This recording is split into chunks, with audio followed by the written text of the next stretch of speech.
Buenas tardes. Bienvenidos a esta sesión conjunta entre la Real Academia de Medicina de la Comunidad Valenciana y el Ilustre Colegio Oficial de Médicos de Castellón, que preside don Carlos Vilar, que no ha podido estar con nosotros. Yo había comentado con el doctor Ascaso, que es el moderador de la mesa, que pensaba que el otro día, cuando estuvimos en el ingreso de nuestro compañero como académico correspondiente, yo fui la que hizo la presentación y pensaba que hoy debía hacerla el doctor Carlos Vilar, puesto que esta es una sesión conjunta de las dos instituciones. Solamente antes de darle la palabra al moderador y también al moderador que nos viene del Colegio de Médicos, yo quería decirles que desde la Real Academia de Medicina estamos muy satisfechos de los últimos 2 años, ¿no? Prácticamente, Juan, que hemos empezado a venir a hacer actividades de todo tipo en Castellón, cosa que durante mucho tiempo no fue posible. Entonces, como saben ustedes, la Real Academia de Medicina es de la Comunidad Valenciana, y mientras que con Alicante tenemos una relación de hace años y de una serie de charlas que se dan habitualmente, en cambio con Castellón no habíamos tenido la suerte hasta que el doctor Ascaso un poco se puso a ello, acompañado por ti, para que hicierais un poco lo mismo. Me acaban de decir que no hace falta que esperemos público porque la sesión se da por streaming y que la mayor parte de gente está tranquilamente sentada en su casa viéndola a través del ordenador. Por tanto, bienvenidos a todos, muchas gracias. Mis recuerdos al doctor Vilar, aunque no esté aquí, y les paso la palabra a Antonio primero. Nada, gracias, Carmen. Gracias a la Academia por venir a Castellón. Esta es la casa de todos los médicos de Castellón, pero es vuestra casa también. Aquí hemos iniciado hace unos años un proyecto de colaboración y que espero que prosiga y que sea fructífero, ¿no? Insisto en agradecer a todos vuestra presencia, agradecer, como no, a los que estáis viéndonos por streaming. Esto es el día a día y los medios audiovisuales se han incorporado a nuestro día a día, y ahora hay mucha gente que también está conectada y nos ve desde su casa tranquilamente con el ordenador. La sesión de hoy es una sesión interesante. Hablaremos de la esteatosis hepática, la esteatosis de origen no alcohólico, ¿no? Para ello contaremos con 3 académicos, el doctor Sergio Martínez, del Servicio de Endocrinología y Nutrición del Hospital Clínico de Valencia, Vicente Pallarés, reciente académico de Castellón, no hace falta la presentación, huelgan comentarios, y el doctor don Miguel Mínguez, conocido catedrático de la Universidad de Valencia, académico también, y recientemente ha ocupado, como sabéis, un cargo de responsabilidad al frente de la Consellería de Sanidad. Yo creo que nada más, es agradecer que vengáis, y aquí estamos para lo que queráis y para futuras colaboraciones. Y sin más, Juan, yo creo que vamos a comenzar con la sesión de hoy. Pues muchas gracias por vuestro recibimiento siempre tan cariñoso, y efectivamente seguiremos teniendo una colaboración continuada. Hemos elegido este tema para esta mesa redonda del hígado graso llamado no alcohólico, actualmente más se llama metabólico, porque verdaderamente es una entidad muy frecuente en nuestra población, en todas las poblaciones, pero sobre todo en la población occidental. Y como pasa tantas veces, es una patología, una enfermedad infradiagnosticada y sobre todo infratratada. al no estar diagnosticada, pues no se trata. Y por ello, pues junto con el Colegio de Castellón, pues tuvimos la iniciativa de meternos en este tema, que creo que tiene un gran interés en la patología y sobre todo en medicina general. Y sin más, vamos a pasar a los tres ponentes que nos van a hablar de los temas fundamentales, que es el concepto, epidemiología, fisiopatología, luego el riesgo cardiovascular asociado y finalmente el riesgo hepático y la mortalidad hepática, que es el final de muchos de estos procesos. Claro que la mayoría pasan desapercibidos, incluso asintomáticos, pero hay un subgrupo que tiene una gran mortalidad, tanto cardiovascular como hepática. Y sin más, pues doy la palabra al primer ponente, Sergio Martínez Herrás, y nosotros nos bajamos para ver.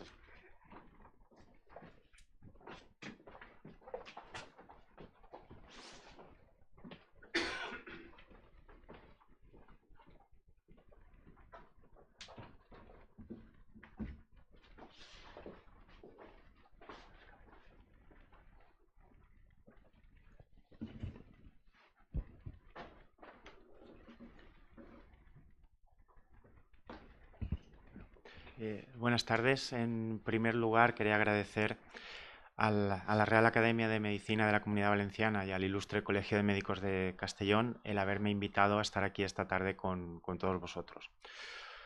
Yo en los próximos 20 minutos voy a hablar de las generalidades de la enfermedad hepática grasa metabólica y comenzaré en primer lugar con el concepto.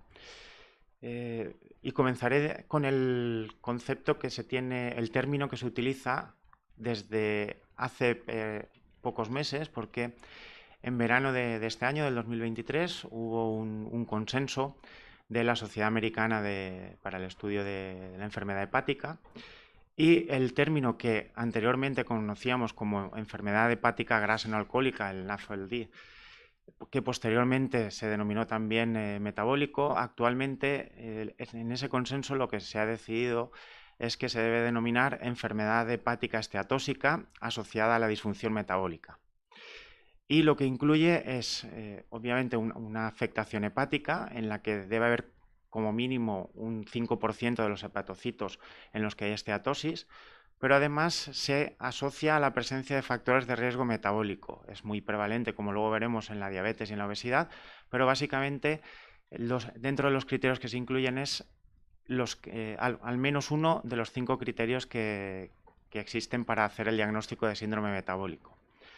Además, debe haber ausencia de una ingesta excesiva de alcohol, ya que si no entraríamos en otra entidad, y también ausencia de otras patologías hepáticas, porque si no, no estaríamos hablando de esta entidad metabólica, estaríamos hablando de otras cosas. De hecho, en esa nueva nomenclatura dentro de lo que se considera enfermedad hepática esteatósica está la enfermedad metabólica que acabo de comentar y la esteatohepatitis, igual que existían los términos previos. Y se incluyen, han cambiado todos los términos, se incluye la que se denomina enfermedad metabólica asociada al alcohol, en la que el consumo, existen estas alteraciones metabólicas, pero el alcohol esas personas tienen una ingesta excesiva de alcohol. Luego hay otra forma, que es la forma alcohólica, que podríamos llamar alcohólica, en la que no hay afectación metabólica. Luego también diferentes formas específicas, por ejemplo, las asociadas a enfermedades monogénicas o la debida asociada o en relación con determinados fármacos, etcétera. Y luego una forma criptogenética cuando no se incluye, o hay causa desconocida, no se incluye en ninguno de las formas anteriores que he comentado. Yo aquí me voy a centrar en la primera que se ha comentado, en la forma metabólica.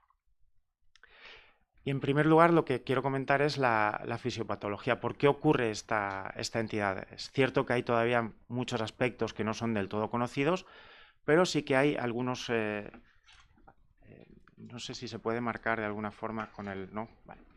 Bueno, hay algunos aspectos sí que están claramente definidos. En primer lugar, tenemos el papel que tienen los ácidos grasos libres, tanto la grasa que procede de la dieta, que se acumula en forma de tejido adiposo y posteriormente se libera como ácidos grasos libres a la sangre.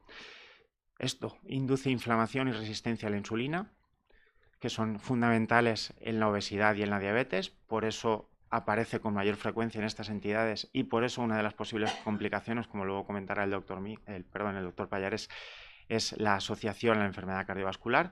Y lo que ocurre es que esos ácidos grasos penetran en el hepatocito y en condiciones... Bueno, además, lo que podríamos llamar la lipogénesis de novo, porque procede a partir del exceso de hidratos de carbono que no se utilizan en el organismo, se transforman a ácidos grasos libres también a nivel hepatocitario y en condiciones normales hay una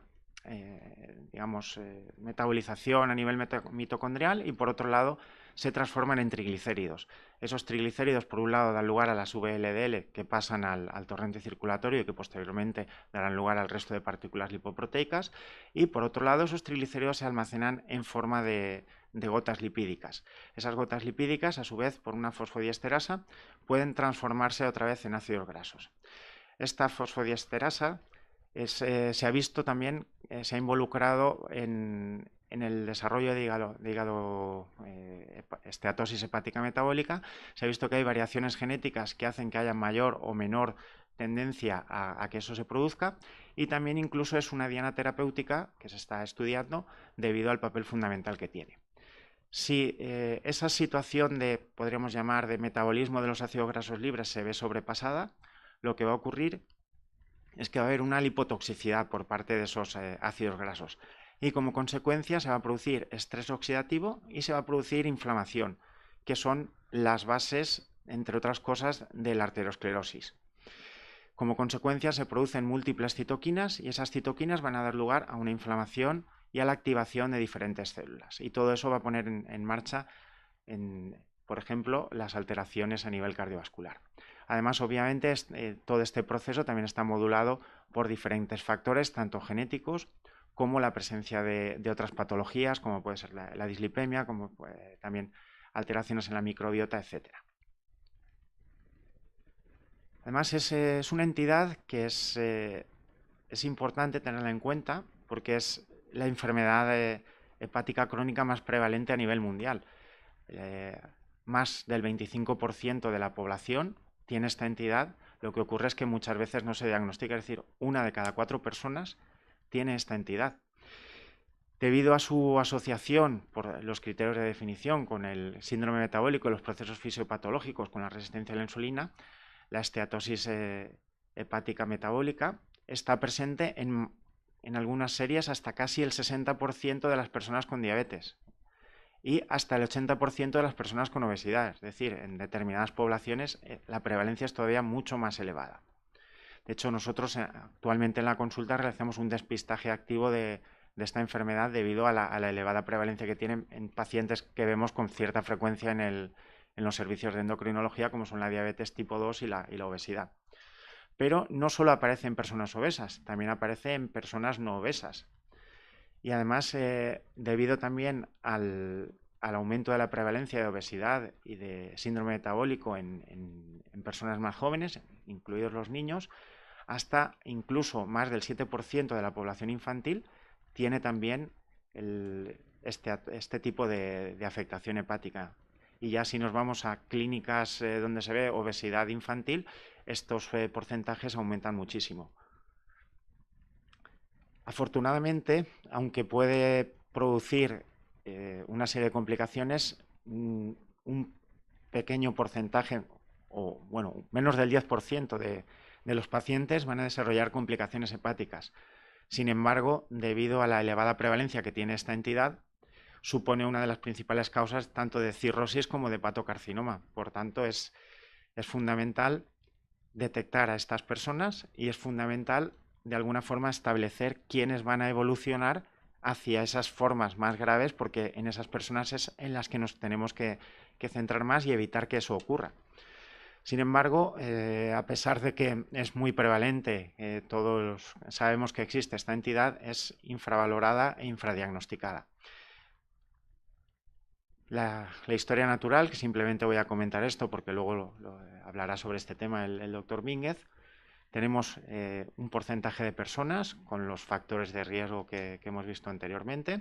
Evolucionan hacia la forma metabólica y desde ahí hay un pequeño porcentaje que directamente, sin saber muy bien por qué, acaban en hepatocarcinoma.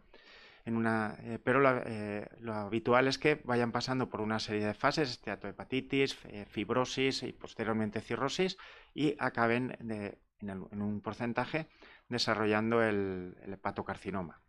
Afortunadamente, la mayor parte tienen una lenta progresión, pero hay un porcentaje que tienen también una rápida progresión. Por eso es fundamental el diagnóstico. Además, no debemos olvidar que estas personas tienen también un incremento del riesgo de desarrollar diabetes tipo 2 y de desarrollar enfermedad cardiovascular. Por tanto, se debe ver a estos pacientes no solo desde el punto de vista hepático, sino que los tenemos que ver en un conjunto porque pueden tener también otras complicaciones. Pero para ello, claro, sería necesario el diagnóstico. Sin embargo, desde el punto de vista clínico, por la sintomatología, muchos de estos pacientes son asintomáticos. Incluso algunos tienen las transaminasas normales, por tanto, muchos pueden pasar desapercibidos. Dentro de las posibilidades diagnósticas, la que sería el gold standard, el mejor método, sería la biopsia hepática. Sin embargo, la biopsia hepática puede tener una serie de complicaciones y además no es una técnica adecuada para hacer un despistaje ni para hacer un seguimiento a la población general. Por tanto, por eso se han intentado establecer una serie de métodos diagnósticos no invasivos. Dentro de estos tenemos métodos bioquímicos, métodos que nos indican la fibrosis hepática, que realmente es lo más importante porque nos indica qué pacientes tienen mayor gravedad, y tenemos también técnicas de imagen. Dentro de las técnicas bioquímicas hay múltiples índices, se ha utilizado las transaminasas, pero como ya he dicho, pueden estar altas por otros motivos y además no todos los pacientes con hígado graso tienen transaminasas elevadas, aunque lo habitual es que sí que lo tengan. Se han establecido diferentes índices. Aquí están, por ejemplo, el NAFLD, el score para la grasa hepática y el Fatty Liver Index, que incluyen una serie de parámetros en los que se calcula a partir se hacen esos cálculos con esos parámetros y nos da una gradación de mayor o menor riesgo de tener hígado graso. Sin embargo, son métodos indirectos que pues tienen sus limitaciones también. Por eso las técnicas de imagen se pensó que tenían un mayor interés porque nos permitían ver de forma directa lo que era el hígado. La ecografía, de hecho, es una técnica de imagen que es coste efectiva y está muy bien establecido el papel que puede tener para el diagnóstico de la esteatosis hepática, pero sobre todo en los casos moderados y graves, ya que la esteatosis cuando hay menos de un 30% de grasa a nivel hepático, la ecografía puede fallar. Sin embargo, es útil para el despistaje de amplias poblaciones.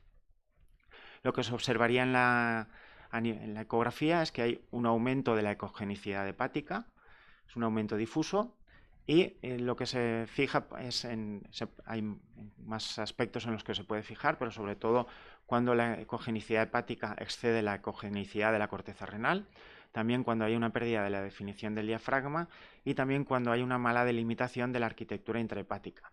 En base a eso se hace una gradación, pero es cierto que uno de los problemas que tiene la ecografía es que es una gradación es cualitativa, no es cuantitativa. Y es también operador dependiente, depende de la persona que está haciendo la ecografía, puede decidir que esta es moderada o es grave. Una técnica que sí que es mejor a la hora de detectar sería el ATAC.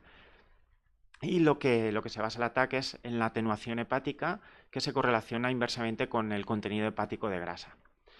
En un hígado normal esa atenuación debe estar en torno a 50-65 unidades Hounsfield y debe ser entre 8 y 10 unidades Hounsfield mayor que en el bazo. Cuando hay esteatosis hepática, lo que hay es una atenuación inferior a 40 unidades Hounsfield. Sin embargo, también tiene limitaciones. Por un lado, tampoco permite detectar la esteatosis hepática que podríamos llamar leve, Además, expone a una radiación y además es una técnica más cara que la ecografía. Otra técnica, que es la que actualmente se está utilizando en los ensayos clínicos, es la resonancia magnética, pues también no invasiva, y lo que se basa es en la pérdida de intensidad de señal en imágenes en fase opuesta. Sin embargo, en la resonancia convencional tenemos un problema porque no permite o no es la técnica ideal para verla, permite verla, pero no es la técnica ideal. Sin embargo, sí que está la resonancia basada en intensidad de protones, que es la que se utiliza actualmente en los ensayos clínicos porque es muy sensible, muy específica. El problema que tiene es que es una técnica que no está en todos los centros y además es una técnica muy cara, con lo cual no se puede utilizar en la población general. Y luego también la técnica por variaciones químicas, que sí que permite también detectar la grasa de forma precoz, pero el problema que tiene también es que tampoco está en todos los centros y el precio de la misma. Dentro del diagnóstico, yo creo que una de las cosas que más importancia tiene es para hacer el diagnóstico es la elastografía hepática, lo que conocemos como el FibroScan, por dos motivos. Uno, porque nos indica o nos permite ver el grado de fibrosis que tiene el paciente. Y por otro lado, porque además permite, con el parámetro de atenuación controlada, nos permite estimar de forma inmediata pues la esteatosis que tiene el paciente. Se ha establecido una serie de puntos de corte para la detección de esteatosis y también para la detección de fibrosis, de forma que el riesgo nos permite establecer el grado o el riesgo que tiene ese paciente para tener fibrosis y en base a eso realizar otro tipo de exploraciones. Y recientemente también se habla del Share-Wave Elastography, que es la ventaja que tiene es que se puede integrar en los ecógrafos, de forma que a la vez que se hace la ecografía se podría realizar. Sin embargo, cada gradación depende actualmente del modelo de ecógrafo, con lo cual, y no hay puntos de corte establecidos, con lo cual es más todavía con efectos de investigación que una cosa que podamos utilizar en la clínica. Sin embargo, las guías han evolucionado en los últimos años. Aquí tenemos la guía de la Sociedad Europea para el Estudio del Hígado, Diabetes y para el Estudio de la Obesidad, de las 3 sociedades, en las que, como vemos, lo primero que se hacía en un paciente que tenía factores de riesgo metabólicos era una ecografía hepática y las transaminasas. La ecografía tenía un papel fundamental, sin embargo, en las guías más recientes se va restando de entrada la importancia de la ecografía. Sí que se debe utilizar posteriormente para descartar otras posibles causas de afectación hepática y para ver que no haya una afectación ya evolucionada, pero las guías hay múltiples. Yo aquí les pongo la de los endocrinólogos clínicos de América, en la que a todo paciente que tiene riesgo potencial de tener enfermedad hepática metabólica, lo que se hace es descartar causas secundarias, pero lo que se centran sobre todo es si hay o no hay fibrosis, si hay riesgo de evolución hacia cirrosis y si en la prevención cardiovascular, debido al riesgo asociado que tiene esta entidad. Lo que se hace es establecer ese riesgo en base al índice FIB4 y en función la gradación que nos da ese FIB4, a los pacientes o se les realiza un tipo de exploración u otra y se deben valorar o no por el hepatólogo. Nosotros actualmente en el Hospital Clínico también, en base a esto, estamos solicitando, de acuerdo con el Servicio de Medicina Digestiva, hemos establecido unos parámetros porque, claro, podríamos saber, si no, debido a la elevada prevalencia, podríamos colapsar el servicio. Entonces nos basamos en este índice para solicitar un FibroScan y ya posteriormente, en función de ese resultado, el paciente es seguido por medicina digestiva o no. Ya para finalizar, decir que la esteatosis hepática metabólica es la enfermedad más prevalente a nivel mundial, que uno de los factores fundamentales implicados es la resistencia a la insulina y que existe una amplia variabilidad en la presentación, desde casos totalmente asintomáticos, en los que puede haber una simple esteatosis, hasta casos en los que evoluciona hacia una esteatohepatitis y posteriormente una cirrosis con posibilidad de evolucionar hacia un hepatocarcinoma. El mejor método actualmente para establecer el diagnóstico es la biopsia hepática, ya que nos permite con fiabilidad establecer si existe o no esteatosis, si existe o no fibrosis, qué grado de afectación existe a nivel hepatocitario, pero como he comentado, pues tiene una serie de inconvenientes. Por eso es necesario utilizar otras exploraciones, siendo la ecografía abdominal el método de elección para el diagnóstico debido a la facilidad que tiene para su uso y a los aspectos económicos, pero tiene una serie de limitaciones. Por eso en determinados casos hay que proceder a realizar otras exploraciones y, cuando sea necesario, evidentemente realizar la biopsia, que es el mejor método. Sin embargo, lo que tenemos que tener en cuenta es que el objetivo que debemos tener, un objetivo como médicos, es diagnosticar esta entidad y sobre todo detectar a aquellos pacientes con mayor riesgo de progresión, porque son a los que vamos a tener que incidir más sobre ellos. Y esto es todo lo que quería comentar.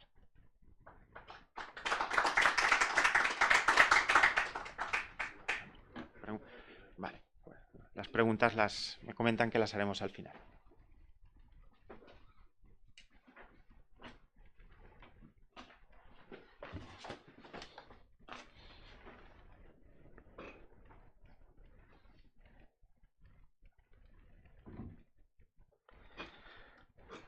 Bueno, buenas tardes. En mi caso también agradecer a la Real Academia de Medicina de la Comunidad Valenciana y al Colegio de Médicos la invitación a poder compartir este rato con todos ustedes. El encargo fue hablar sobre el riesgo cardiovascular asociado al hígado graso de origen metabólico o no alcohólico.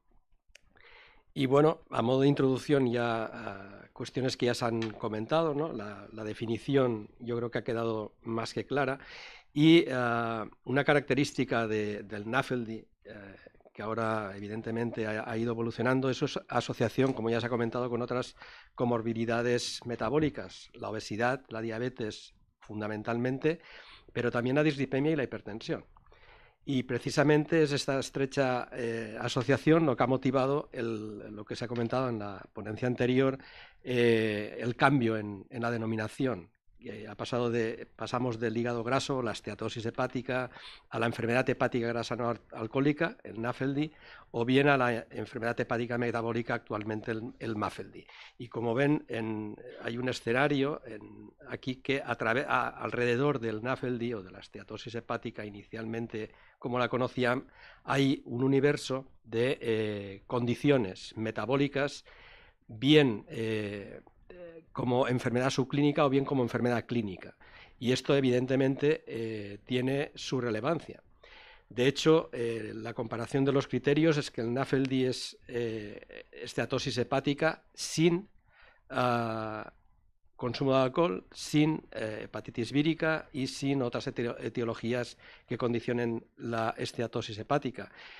Sin embargo, la parte ya metabólica, lo que actualmente las guías ya denominan el MAFLD, es que a la esteatosis hepática se deben de unir al menos 3 criterios: la obesidad, la diabetes y 2 de los criterios, de los 5 criterios que condiciona la definición del síndrome metabólico, el riesgo metabólico.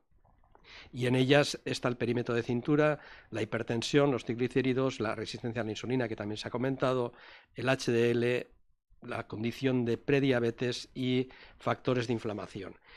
Pero realmente, y es un poco lo que ha quedado abierto en la ponencia anterior, si esto realmente los clínicos, y sobre todo ya no los clínicos que trabajan en entorno hospitalario, sino atención primaria, que es realmente donde podemos hacer una intervención precoz o más precoz, lo tenemos claro, y sobre todo ya finalizando 2023.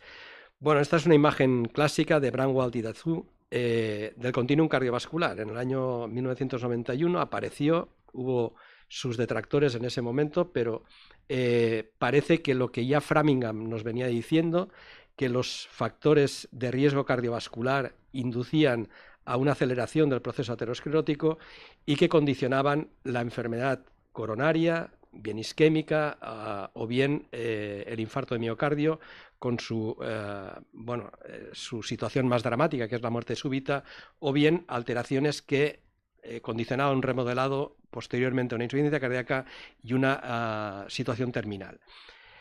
Pasados los años, y nos vamos ya al año 2006, los mismos autores, pero en este caso Dazú ya firmando como primer autor, ya introducen un nuevo concepto, ya introducen la correlación que existía entre la enfermedad cardiovascular y el riñón, y viajaban ambos juntos. De hecho, ahora ya en casi todos los hospitales de referencia existen las unidades cardiorrenales, y como pueden ver, bueno, pues el riñón ya aparece en las primeras etapas de lo que denominamos la enfermedad subclínica, y ya cuando se produce el evento, y evidentemente en las etapas finales de este continuum cardiovascular. Bueno, cuando se empieza a hablar de que la enfermedad de hígado graso está asociada a disfunción metabólica, ese MAFLD, en las sociedades científicas cardiovasculares? Se han presentado datos de las sociedades de endocrinología y de obesidad o de diabetes, y curiosamente es en el 2015 cuando un artículo publicado por la Sociedad India de Endocrinología asocian esa enfermedad hepática grasa no alcohólica y el síndrome metabólico, y hacen un artículo de posicionamiento. Posteriormente, en 2020, ya se traduce a esa evolución, y hay un consenso internacional de diferentes sociedades del ámbito cardiovascular que desarrollan una nueva definición de la disfunción metabólica asociada a la enfermedad del hígado graso. Posteriormente, en 2022, hay ya un posicionamiento de la American Heart Association en la que bueno, posicionan ya como la enfermedad hepática grasa como un factor independiente, pero no demasiado consistentemente, ¿no? Mientras en 2021 se publican en Europa las guías de práctica clínica en enfermedad, de prevención de enfermedad cardiovascular, y aunque le dedican unas pocas líneas, no acaban de concluir realmente nada, ¿no? Sin embargo, estos son datos de un posicionamiento presidencial de la American Heart Association, en la que definen un nuevo concepto, es una nueva figura del continuum cardiovascular, de los estadios del síndrome cardiometabólico. Y ya introducen diferentes estadios. El estadio 0 es no riesgos cardiovasculares, el estadio 1 ya hay una adiposidad, evidentemente ya empiezan a introducir la obesidad como una enfermedad a tener en cuenta desde las primeras etapas, y esto corresponde fundamentalmente a su detección y la medición fundamental del perímetro de cintura de atención primaria. El estadio 2 ya como riesgo metabólico y enfermedad renal, el estadio 3 ya enfermedad subclínica, y el estadio 4 cuando se produce el evento. De hecho, en este mismo posicionamiento, que es publicado en Circulation justo hace un año, ya en el screening del síndrome metabólico ya nos introducen que hay que hacer un screening de la posible fibrosis del hígado graso a esa condición de MASLD metabólica, y ponen en valor el uso del índice FIPA4 que ya se ha comentado. Bueno, en una sociedad de atención primaria este mismo año, y fui coautor, 3 grupos de trabajo, el grupo de diabetes, el grupo de nefrourología y el grupo de hipertensión y enfermedad cardiovascular que yo coordino, escribimos una pequeña monografía a modo de recomendaciones del paciente cardiorrenal y metabólico, y actualmente estamos ampliando, porque ha habido muchísima información publicada en los 2-3 últimos años, en que se va a unir otro grupo de trabajo, y es el grupo de trabajo de digestivo, porque, digamos, aunaríamos ya las 4 patas de esta condición, que aunque no es nueva, evidentemente sí en cuanto a tenerla presente y focalizar sobre ella, sobre todo en el ámbito de la atención primaria. Evidentemente hay riesgos competitivos, y no hay que olvidar que todo esto puede ir unido. No estamos hablando de hígado graso, estamos hablando también de una condición de obesidad que puede estar asociada, de la diabetes y otras condiciones del síndrome metabólico, que al final nos van a producir o bien una situación de enfermedad subclínica cardiovascular, o bien que ese endotelio se vaya afectando cada vez más, la placa vaya evolucionando y nos pueda llevar o bien a una condición isquémica o bien hacia una condición de fallo del corazón, una insuficiencia cardíaca. ¿Es un factor de riesgo vascular independiente o no? He mirado muchas guías y la verdad es que nadie se decide a publicar. En Europa, digamos, somos más conservadores, en Estados Unidos son más agresivos en este aspecto, pero hay multitud de estudios. Hubiera podido presentar hasta 20 o 30 diapositivas de diferentes estudios publicados en los 2 últimos años. Y aquí lo que se traduce de esta pequeña casuística de estudios es que a nivel de enfermedad subclínica, como es disfunción endotelial en sus inicios o aumento de la íntima media o rigidez arterial o calcificación coronaria, que es un score muy utilizado actualmente en el diagnóstico de la enfermedad cardiovascular, pues multiplica entre 1,4 hasta 3,7 el riesgo. En alteraciones arrítmicas del corazón, la fibrilación auricular puede verse incrementada en 1,6 o incluso otras alteraciones de la conducción cardíaca hasta por 5.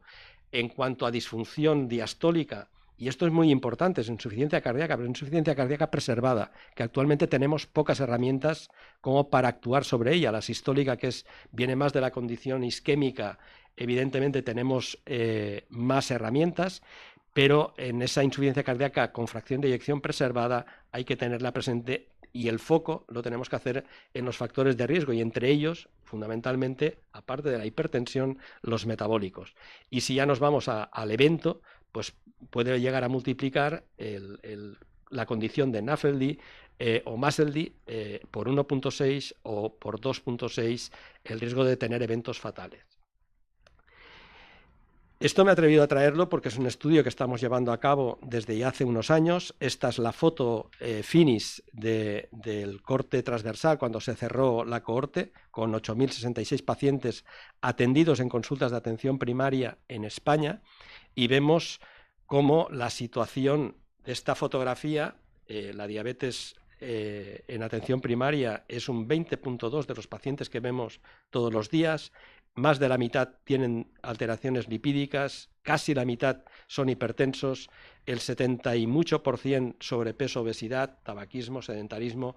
Unimos todo esto, nos da un perfil de riesgo, de alto riesgo cardiovascular, si no de muy alto riesgo cardiovascular en algunos pacientes. Ante esto, las guías de riesgo cardiovascular, las guías vasculares, tienen que replantearse esta nueva condición, introducirla y tomar alguna determinación. ¿Qué van a hacer las guías? Bueno, habíamos visto esta primera parte y esto queda un poco en interrogante, ¿no? De poner si será en 2025, 2026, 2027 o ya nos iremos a los 30, pero evidentemente habrá que hacer y tener en cuenta hacer un screening de MAFLD para evitar progresión de enfermedad cardiovascular y habrá que tomar determinaciones de tratamiento en cuanto a no solo a la esteatosis hepática, sino a todo el universo que condiciona ese hipotético riesgo. Y en ese planteamiento, pues hay una serie de cuestiones pendientes que de la lectura de diferentes artículos me surgen, ¿no? Y es el riesgo estimado de enfermedad cardiovascular, si es similar para una u otra, un NAFLD o un MASLD. Parece que estamos hablando de una entidad muy pareja y de hecho ha evolucionado el concepto. ¿Por qué se asocia el MAFLD con un mayor riesgo de enfermedad cardiovascular? ¿Cuál es el papel del MAFLD en la enfermedad cardiovascular? ¿Es un espectador o es un mediador? ¿Sería necesaria la detección sistemática de MAFLD para la evaluación del riesgo de enfermedad cardiovascular? ¿Había que introducirlo en las escalas de riesgo? ¿Y cuál es el efecto de las intervenciones de tratamiento para MAFLD sobre el riesgo cardiovascular? Y esta es mi última diapositiva, a modo un poco de reflexión. Evidentemente le unen a esa arteria y a ese hígado muchas condiciones fundamentalmente inflamatorias, y de hecho el riesgo cardiovascular está claro que se incrementa y aumenta en las primeras etapas de la enfermedad hepática grasa. Los pacientes con NAFLD y diabetes concomitante pueden identificarse como grupos de muy alto riesgo y tienen mayor probabilidad de tener eventos y morir por ellos. El diagnóstico merece una evaluación cuidadosa del riesgo cardiovascular y de la aterosclerosis subclínica. hay que ir a buscar en las primeras etapas, ¿no?, esa alteración de subclínica, de enfermedad subclínica, porque el encontrar pequeños detalles nos va a reclasificar los pacientes en riesgo y evidentemente tenemos que hacer un esfuerzo mayor en cuanto a la actitud terapéutica que vamos a tener con ellos. Modificar el estilo de vida, evidente está ahí, incluida la pérdida de peso, la mayor actividad física, la mejoría nutricional, pero la cuestión que queda latente, y sobre todo en el ámbito de la atención primaria, es: ¿sabemos hacerlo? ¿Lo aprendemos en la universidad?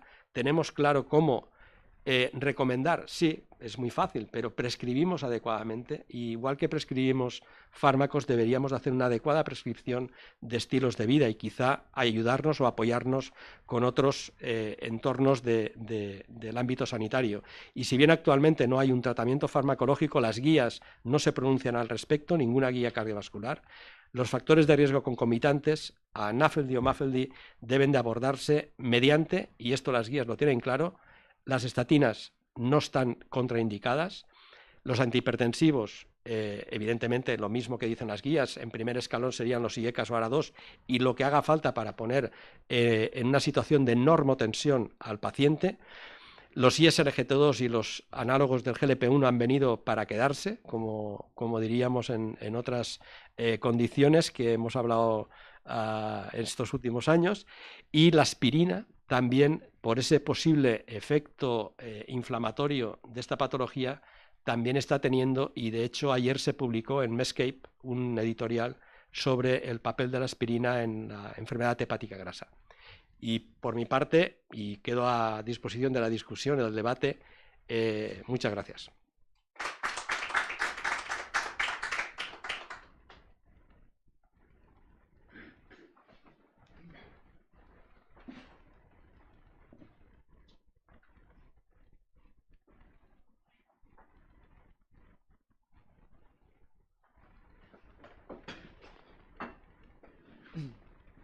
Bueno, buenas tardes. En primer lugar, como no podía ser de otra manera, agradecer a la Real Academia y al Colegio de Médicos de Castellón la invitación. Yo creo que estas reuniones son trascendentes y, como decía Carmen, si se empezó hace 2 años, bien está lo que bien empieza. Y voy a hablar de algo que es trascendente porque es lo que más se conoce en la historia de la esteatosis, que es que el hígado graso siempre se había mantenido, se conocía desde el inicio de las ecografías como algo que era prácticamente banal, que era benigno, que no tenía gran trascendencia, dado que no suponía un impacto desde el punto de vista clínico ni sintomático, ni siquiera biológico. En algunos pacientes era incluso un hallazgo casual. A propósito se hacía una eco, un TAC, una resonancia y se describían estas lesiones. Pero la verdad es que estamos ante un problema de salud pública. Estamos ante un problema de salud pública mundial impresionante.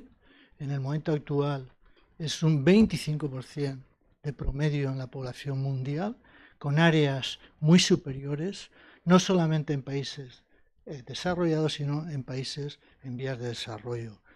De manera que sabemos perfectamente que epidemiológicamente esto va a ir creciendo y por lo tanto todas las complicaciones, no solo cardiovasculares, sino de múltiples órganos, las vamos a ver con más frecuencia y se va a convertir en uno de los principales problemas asistenciales en el mundo, y no solo del hígado.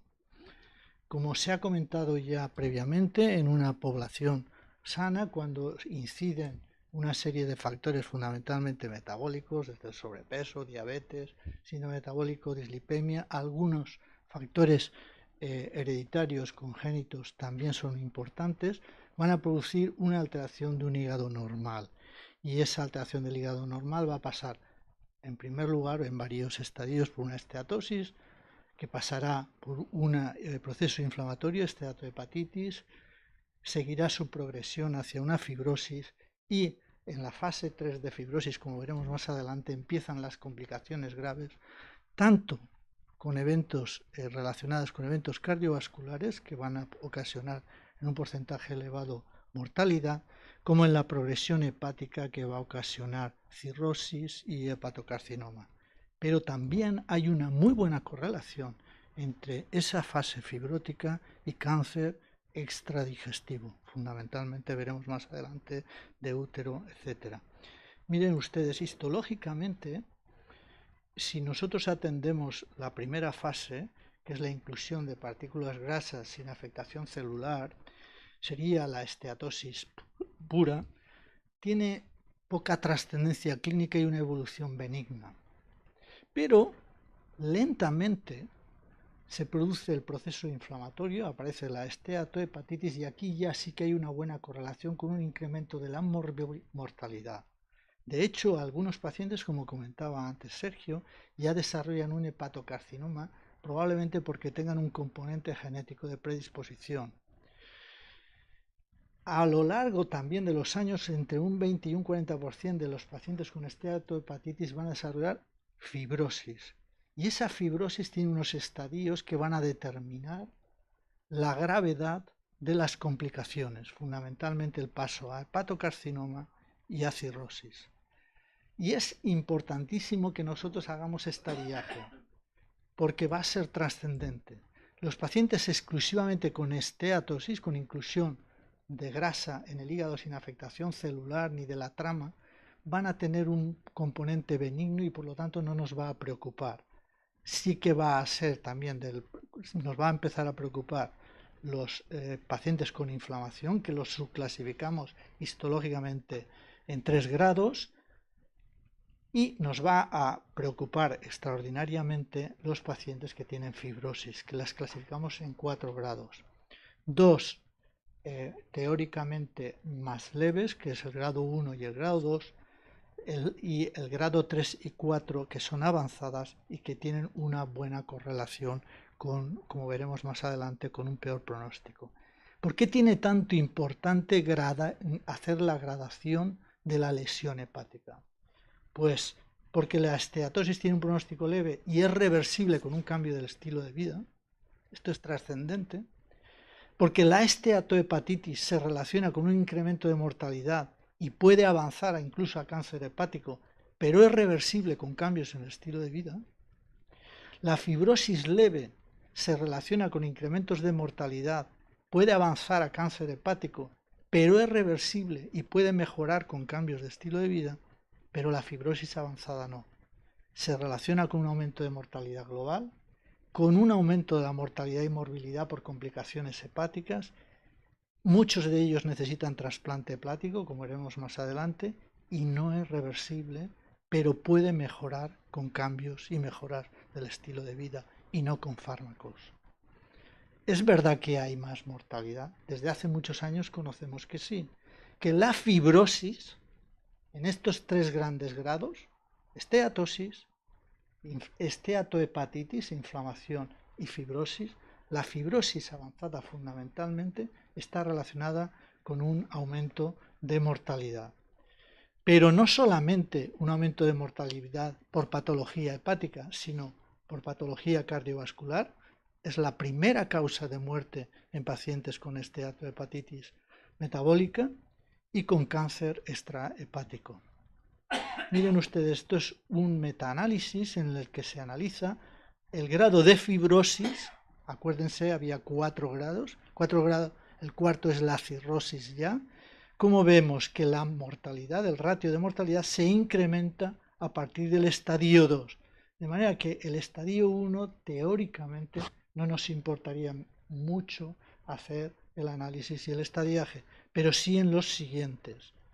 Este es un estudio en el cual se analiza no solamente la mortalidad por cualquier causa, sino también hepática.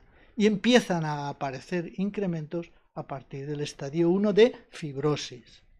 Esto es más de lo mismo, en el cual entre el estadio 0, que no hay fibrosis, y el estadio 1, que ya hay algo de fibrosis, aumenta discretamente la mortalidad, la enfermedad hepática y el cáncer hepático.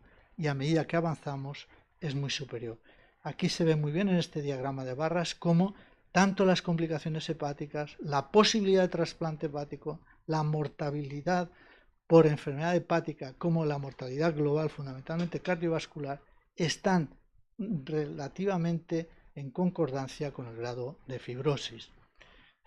Los estudios no solamente abarcan la mortalidad, sino también el cáncer de hígado. Y es evidente, en el estadio de cirrosis, la probabilidad, la incidencia por 1000 pacientes de cáncer, de cáncer hepático es de 19,13, muchísimo más elevada que en la población general, que es inferior a 0,2. Si no hay fibrosis ni cirrosis es de 0,15. Si hay esteatohepatitis ya está aumentada de 10. Y la más grave es cuando hay una complicación con diabetes. La cirrosis más diabetes es la incidencia más alta de cáncer de hígado. Y veremos las consecuencias que tiene desde el punto de vista práctico. Y el cáncer extrahepático, exactamente lo mismo. Miren ustedes, estas son las incidencias. Aquí ven de cualquier tipo de cáncer en pacientes con esteatosis, con enfermedad hepática metabólica, es 10,58 por 1000, pero el primer cáncer extrahepático que tiene una alta incidencia es el cáncer de útero y va seguido por el de mama, después el de próstata y después el colorectal y el de pulmón. Si nosotros ahora hacemos una comparación con la Red Española de Registro de Cáncer del año 2021 y hacemos un análisis de la tasa ajustada de este modelo de cánceres con respecto a lo que se observa en la enfermedad hepática metabólica, miren ustedes, por ejemplo, de hígado es 1,25 por 1000 en la esteatohepatitis, en la enfermedad hepática metabólica, y en nuestra población es 0,064, y como esta, todas. Es decir, es real que hay un incremento considerable y por lo tanto estamos ante un problema de salud pública importantísimo en el análisis del diagnóstico, del tratamiento y fundamentalmente del cribado. Porque en una última revisión de este mismo año, realizada como cuál es la tendencia actual a realizar trasplante hepático, el trasplante hepático ocasionado por la enfermedad grasa metabólica hepática es el que más importancia tiene. En el último congreso de este mes en Estados Unidos de la Asociación de Hígado ya se ha puesto de manifiesto que la primera causa de trasplante en Estados Unidos es la cirrosis ocasionada por esteatohepatitis y esteatosis hepática metabólica. Y también va a ser la primera causa de cáncer hepático.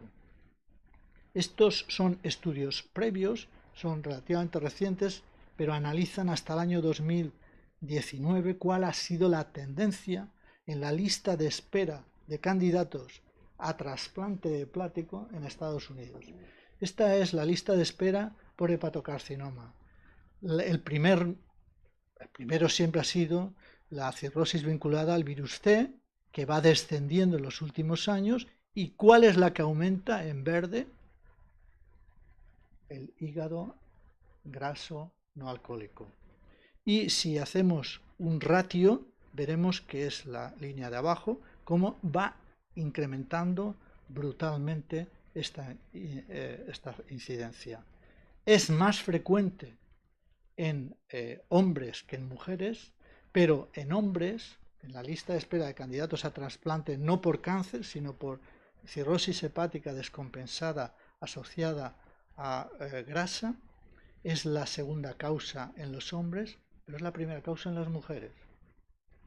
Y esto ocurre también ya en España. En España en estos momentos es la tercera causa de trasplante.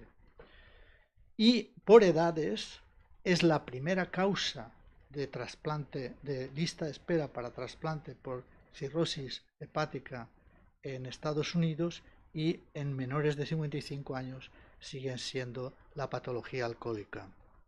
Por lo tanto, es trascendente no solamente por la mortalidad, sino por la gravedad que tiene sobre el hígado, que condiciona trasplante no solo por hepatocarcinoma, sino también por una descompensación de la función hepática. Y estas alteraciones, estas lesiones en el hígado, son reversibles? ¿Podemos mejorarlas? ¿Podemos mejorar la gravedad con algún tratamiento? ¿Hay evidencias a lo largo de la literatura? Pues miren, la influencia de la pérdida de peso es trascendente. Este fue uno de los primeros estudios, es del 2010, que se hizo randomizado. A un grupo le hicieron una dieta específica con ejercicio físico y a otro era el grupo control. Los pacientes que perdieron un 9.3% de media de peso, mejoró el score de afectación del hígado, esto es con biopsias de fibrosis fundamentalmente, y el cambio en el score del índice de afectación histológica disminuyó de 4.4 a 2, cosa que no ocurrió en el grupo control. Esto es más de lo mismo, y no solamente mejoró la esteatosis, mejoró el proceso inflamatorio, la balonización y también un poco de la fibrosis. Es decir, un cambio de estilo de vida que generaba en este caso el punto de corte de una disminución del 7% de peso entre 6 meses y un año, condicionaba una disminución del gradiente de lesión histológico de estos pacientes. En el año 2015 se hace un análisis exclusivamente para aquel factor histológico que más gravedad tiene, que es la fibrosis. ¿Y qué es lo que se observa? Más de lo mismo. Aquellos pacientes que disminuyen en más de un 10% el peso, el grado de fibrosis disminuye ostensiblemente. Hay una regresión en un porcentaje superior a un 70% de los pacientes, cosa que no ocurre en los pacientes que se mantienen en el mismo peso o que incluso ganan peso. Y el mayor estudio fue en el año 2015, es un estudio hecho en La Habana, en Cuba, aunque publicado por una diversidad de autores, en los que participaron 293 pacientes y se les hizo anatomía patológica antes y después de un tratamiento con un cambio de estilo de vida, fundamentalmente un régimen dietético restrictivo, con un régimen dietético mediterráneo y ejercicio aeróbico. ¿Y qué observaron? Pues que los pacientes que disminuían hasta un 5% el peso mejoraban en casi todos los parámetros, pues un 10%, un 45% regresaba la fibrosis, mejoraba la esteatosis y lo cumplían hasta el 70%. Este estudio duró hasta un año. A medida de que aumentaba el porcentaje de pérdida de peso, mejoraba histológicamente el hígado, pero disminuía el porcentaje de pacientes que eran capaces de obtener este resultado. De manera que por encima del 10% de la reducción en la que se obtienen los mejores índices de reducción histológica, solamente se conseguía en un 10% de pacientes. Y aquí quiero hacer un inciso para potenciar un poco lo que tú has comentado. Debemos de saber perfectamente establecer la actitud terapéutica de cambio de estilo de vida, porque hay evidencias científicas desde hace años que demuestran que van a favor de un cambio de la histología y un cambio en la calidad de vida de los pacientes. De tal manera que si nosotros fuéramos capaces de estimular a los pacientes de manera óptima, tendríamos que decirles, miren ustedes, una mejoría de un 5% en la disminución de masa corporal, pues mejorará la grasa y la elasticidad del hígado. Con más de un 7% mejoraríamos muchísimo tanto la fibrosis como el proceso inflamatorio, y con más de un 10% todo, de manera que sería lo óptimo.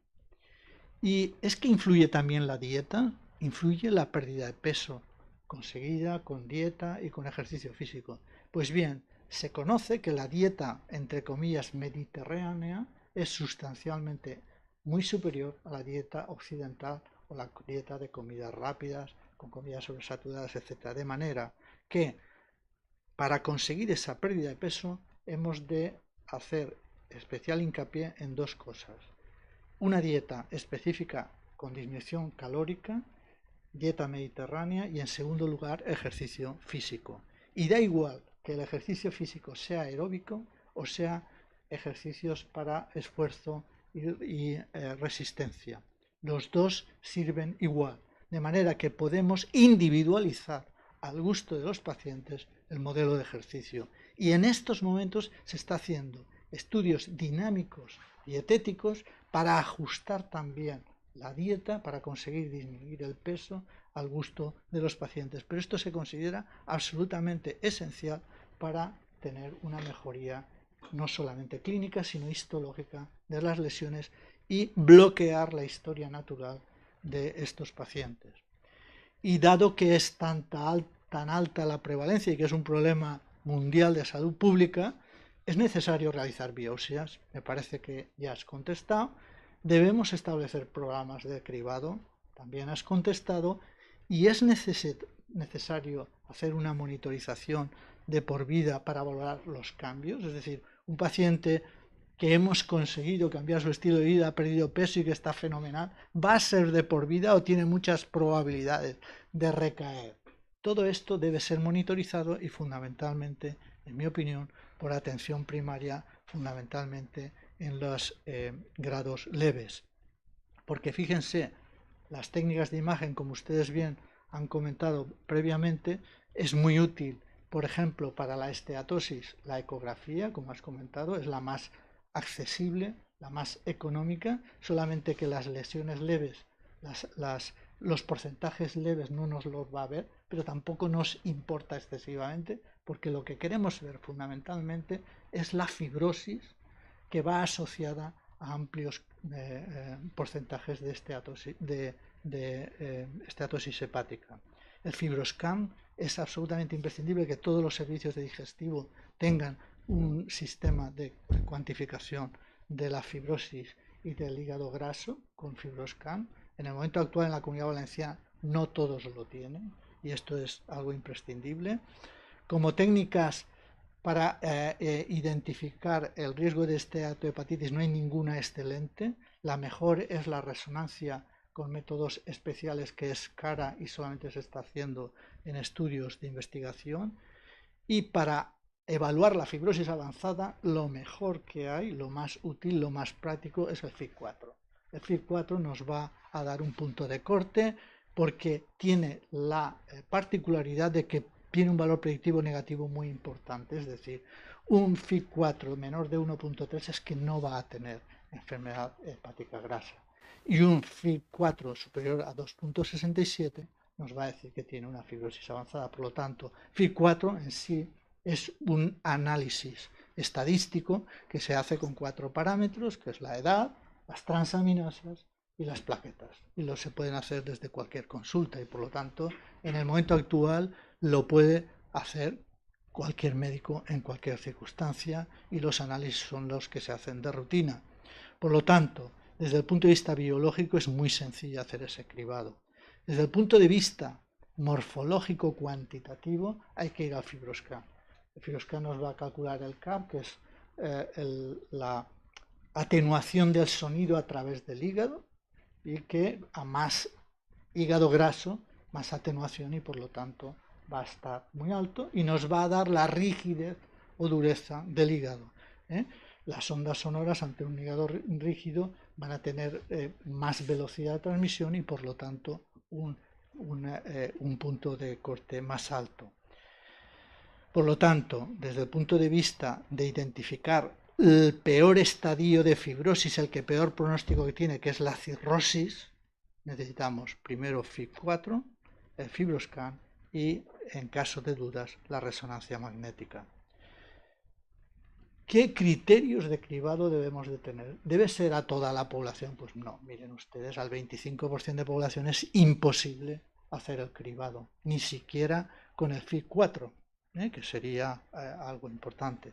¿En quién tenemos que hacerlo? Bueno, en primer lugar, en todos los pacientes que ya tienen esteatosis porque le hemos hecho una ecografía por otros motivos y la tienen.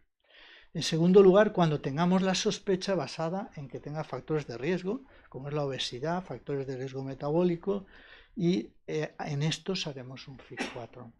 Y, obviamente, en población de alto riesgo, como pacientes con diabetes tipo 2, obesidad compleja en tratamiento médico, historia familiar ya de cirrosis o de pacientes que tengan ya enfermedad metabólica hepática, con un consumo de alcohol moderado, mayor de 10-12 gramos en el hombre y 20 en la mujer y de 20-24 en el hombre, y siempre debemos de hacer un cribado que excluya la fibrosis avanzada, que es la que tiene el peor pronóstico. ¿Por qué? Porque miren, en pacientes con diabetes tipo 2, entre el 6 y el 19% van a tener una fibrosis avanzada ya. Por lo tanto, en estos pacientes hay que hacer cribado siempre.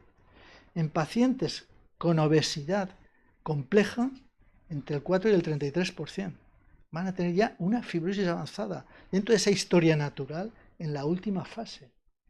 En pacientes con consumo moderado de alcohol, el 17%. Y en pacientes de primer grado, en familias de primer grado que tengan una cirrosis debida a una enfermedad hepática metabólica grasa, el 18%. Por lo tanto, en esta población se considera de alto riesgo y hay que hacer cribado. Y esto es la última publicación de la guía de práctica americana de hace muy poco tiempo, en la cual que es un poco lo que insinúan que debemos de hacer. En estos pacientes de riesgo, en todos estos pacientes que hemos comentado, hacer un FIB-4, punto. No complicarnos la vida. Si este FIB-4 tiene un punto de corte menor de 1.3, pues no hay que hacer nada más que ir periódicamente haciendo FIB-4.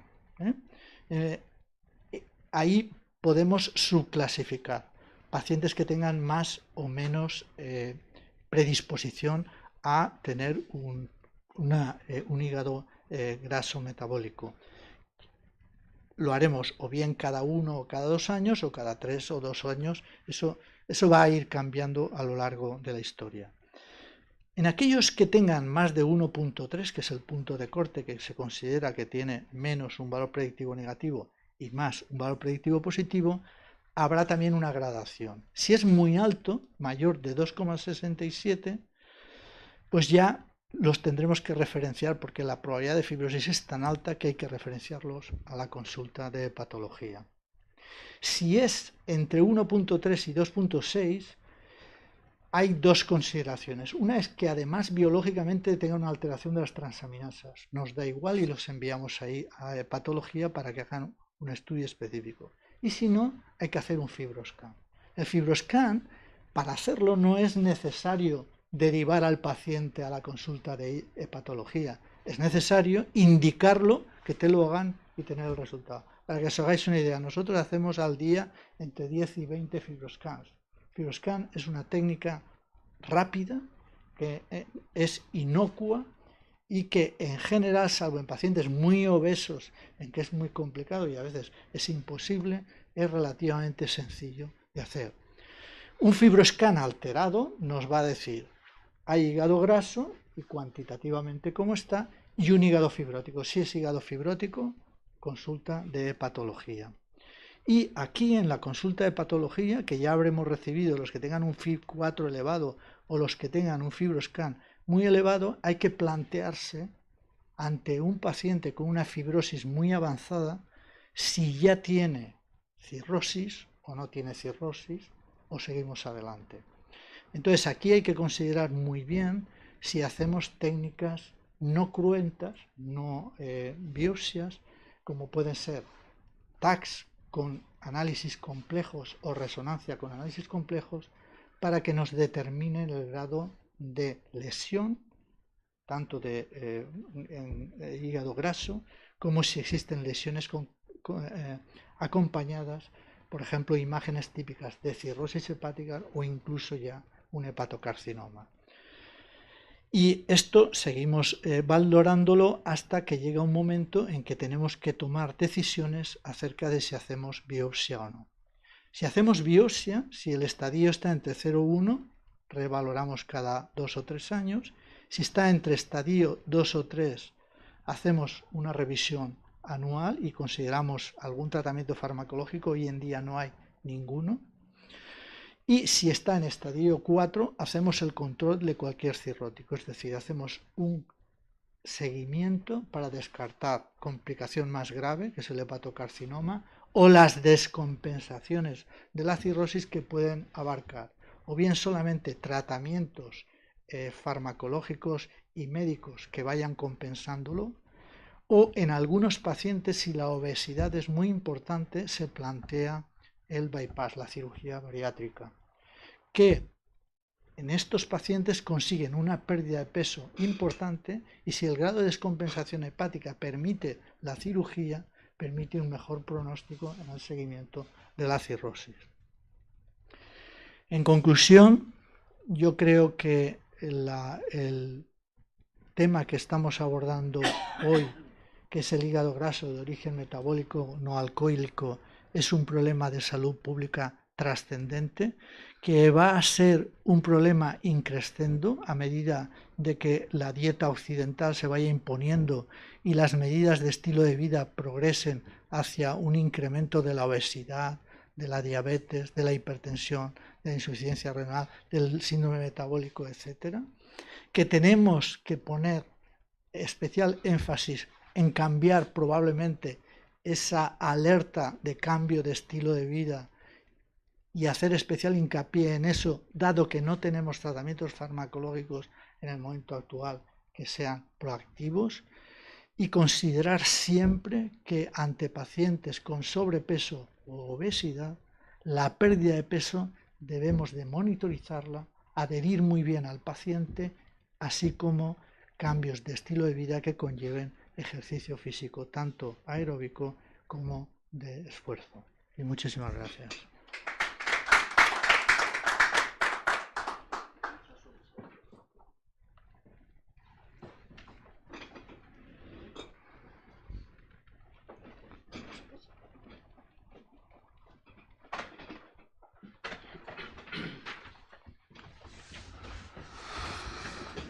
Bueno, pues me parece que hemos cumplido el objetivo. Han sido 3 conferencias magníficas. Y aparte de que ahora del público, si quieren hacer alguna pregunta, yo resumiría de algo muy importante que hemos empezado a decir. Es decir, que es una enfermedad seria, es una situación seria que, bueno, compite a todas las especialidades, pero fundamentalmente a primaria por su detección, que, como ya se ha dicho, está en incremento, y que tenemos que saber muy bien valorar esta situación hepática, porque lo que es el riesgo vascular de hace 50 años lo sabemos valorar perfectamente y tratar. Es decir, en estos momentos tenemos fácil tratamiento para prevenir las enfermedades cardiovasculares. Sin embargo, como ya hemos visto, la enfermedad hepática no es tan fácil de tratar. Y yo quería hacerte una pregunta, y a los demás puede ser a toda la mesa, pero a ti fundamentalmente. Como hay algunos polimorfismos que están relacionados también con el hígado graso metabólico, con esta situación metabólica, ¿crees que, hay algunos que ya se han estudiado, pero crees que en un futuro, porque lo que hace que evolucione un hígado graso benigno, llamémosle así, es la inflamación y posiblemente la genética. ¿Creéis que va a ser posible que en un tiempo más o menos corto, lo digo por los estudios que hay, pueda haber marcadores genéticos de polimorfismos que nos indiquen va a evolucionar peor? ¿O marcadores de inflamación alguno que nos diga si esto puede ir a peor o esto no va a ser así? Sí, es así. De hecho, por ejemplo, dentro de este problema metabólico, porque hay que pensar, como bien se ha ido diciendo, que nos estamos fijando en el hígado, pero esto afecta a todo el organismo. Pues tenemos hasta un 8% epidemiológicamente que es gente que pesa normal, incluso que está delgado, y que desarrolla exactamente la misma secuencia, pero la mortalidad derivada del hígado es mayor. La mortalidad derivada de otras enfermedades o de otros cánceres es igual que los obesos o los que tienen sobrepeso, pero los que tienen un índice de masa corporal igual o inferior a 25 tienen más mortalidad por enfermedades hepáticas y por hepatocarcinoma. Y en estos parece ser que es donde hay un factor genético que en el momento actual se está vislumbrando. Sí. Y otra cosa, como nos centramos siempre en lo que de lo que hablamos como diagnóstico, entonces estamos hablando de enfermedad metabólica hepática, hablamos eso del metabolismo lipídico, de la glucosa, la hipertensión y por otro lado del hígado. Pero como bien has comentado, hay una incidencia relativamente alta de otros cánceres. Entonces, ¿merecería la pena también hacer despistaje de estos cánceres? Por ejemplo, el cáncer de colon, que es uno de los frecuentes, o como decías tú, útero o otros. ¿Merecería la pena hacer despistaje o no? Pues en estos momentos es que ya lo tenemos. Vamos a ver, el despistaje del cáncer de colon, ya sabéis No, pero que digo especial con menor edad en estas personas. específicamente en estos, vista la estadística, hay que hacer un análisis, un subanálisis para estos 5 tipos de cánceres que van asociados y que, insisto, al evaluarlos con la incidencia en la población mundial están más aumentados en este grupo, habría que valorar si es susceptible de hacer cribado específico. Porque hay una cosa coincidente que es la edad. Y claro, la edad, por ejemplo, en cáncer, aquí lo hemos visto, cáncer de cervix, cáncer de mama y cáncer de colon ya la tenemos. Y el siguiente cáncer que vas a tener cribado es el de pulmón, que esto ya se está discutiendo y se va a introducir. Y también es uno de estos. El cáncer de próstata no está, pero aquí sale también más elevado y probablemente sea un subgrupo que sí. Hay que hacer un subanálisis, pero estoy totalmente de acuerdo contigo porque en algunos casos es que es 5 veces superior. Vicente, ya sé que las guías, lo has dicho tú, que las guías no lo recogen en ningún momento, pero ¿piensas que aquellos que tienen un hígado graso demostrado, pues, las aminasas, por la ecografía, etcétera, deberían considerarse para valorar el riesgo cardiovascular? Yo estoy convencido de que sí. O sea, que debemos de interiorizar el que debemos de alguna forma, sobre todo la atención primaria, que puede ver de una forma más holística a los pacientes y incluir, yo creo que poco a poco las guías seguirán haciendo eco de ello, incluir todos estos parámetros y ver también la parte hepática, porque vamos a ver, si vemos el riesgo vascular no es el corazón, son las arterias, pero de los órganos más vascularizados que existen es el riñón y el hígado, más que el propio corazón, si nos apuramos, ¿no? Entonces, debemos de hacer una reflexión importante al respecto, pero sobre todo lo que hemos ido comentando, ¿no? Y ha salido, yo creo que bastantes veces, una educación adecuada en estilos de vida saludables a la población, y esto se debería de introducir. Se ha dicho múltiples millones de veces desde las primeras etapas educativas, pero en atención primaria, que tenemos posibilidades de ver más a los pacientes por la cercanía, por las circunstancias que rodean al centro de salud, deberíamos de aprovechar cualquier oportunidad que tengamos para meter alguna cuñita, ¿no? Educativa a los pacientes, y aprovechar, pues no solo para tomarles la tensión, a veces si el cribado así se considera y siguiendo las guías de buena práctica clínica por edad, hacerles una analítica si corresponde, etcétera, y hacer educación, ¿no? Fundamental. Pues evidentemente luchamos contra gigantes, ¿no? Esto es el David y Goliat. Las redes sociales nos pueden, por más esfuerzos que hacemos los médicos que somos más, intervenimos más en redes sociales, etcétera, no podemos desmentir absolutamente todo. Y evidentemente la enfermedad cardiovascular lo conocemos desde hace muchos años, más que otros, pero el cáncer lo estamos curando y la enfermedad cardiovascular seguimos mirando el riesgo vascular y se nos escapan muchos, ¿no?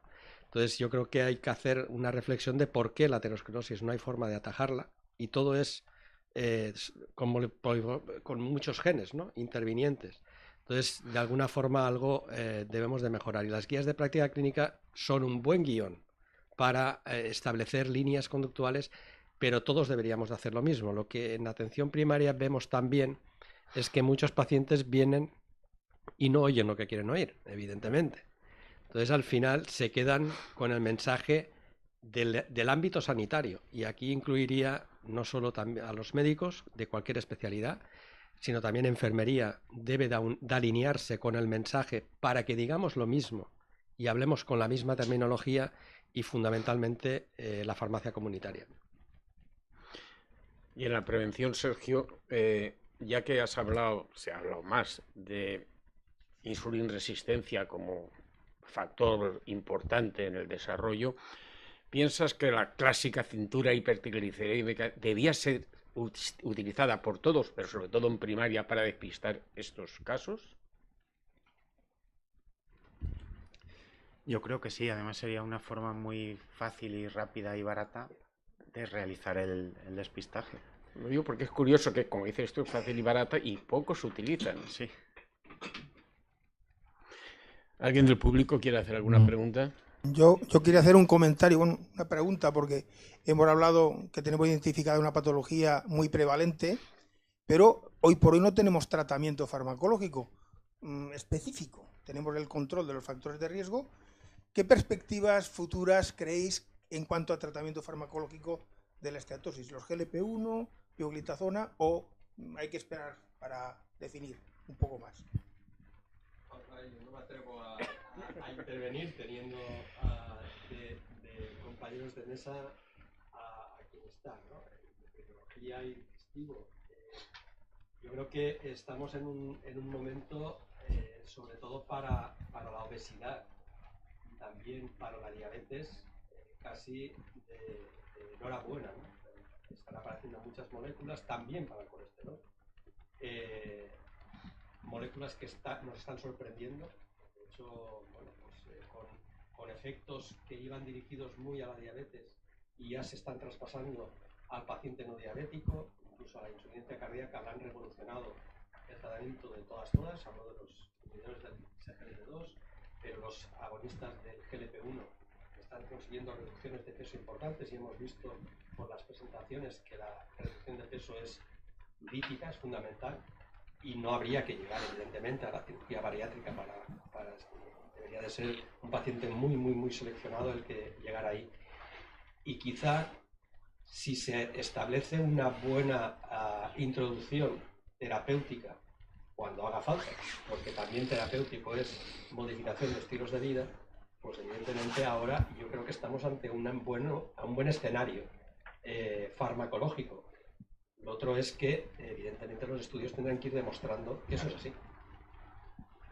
Muy bien, pues para finalizar, felicitaros a los ponentes, a los tres, porque las ponencias han sido de un alto nivel y esperamos en un futuro seguir aquí en Castellón con nuevas iniciativas. Muchas gracias, levantamos la sesión. Muchas gracias.